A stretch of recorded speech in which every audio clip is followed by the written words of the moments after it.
کوئی ایسی منزل بھی ولایت کی ہوتی ہے کہ جہاں پہنچنے کے بعد بندہ یہ کہے کہ بھائی اب تو ہماری نماز ہے نا وہ یہیں بیٹھے بیٹھے مکے میں ادا ہوتی ہے اور مدینے سے ادا ہوتی ہے، کیا ایسی منزل ہو سکتی ہے کوئی کہ اس میں نماز کا معاملہ یہ والا ہو جائے؟ یہ بالکل ایسی کوئی منزل نہیں ہے، یہ مکے مدینے والی جو مجذوب ہیں ان کے بارے میں سیدی اعلیٰ حضرت صاحب رحمۃ اللہ علیہ نے لکھا ہے کہ جو مجذوب ہوتا ہے وہ کبھی شریعت کا مخالف نہیں ہوتا ہے، آسان سی بات ہے۔ تو مجذوب کے لیے بھی یہ بات مجذوب بھی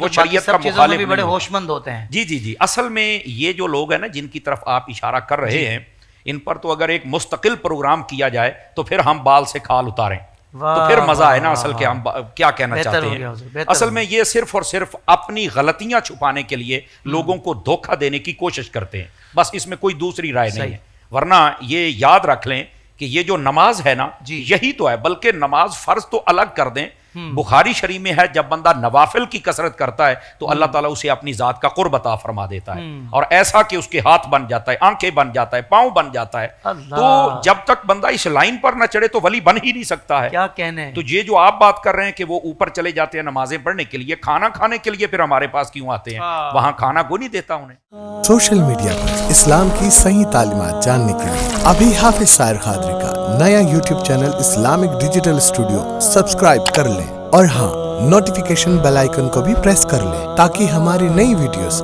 آپ تک بر وقت پہنچ سکیں۔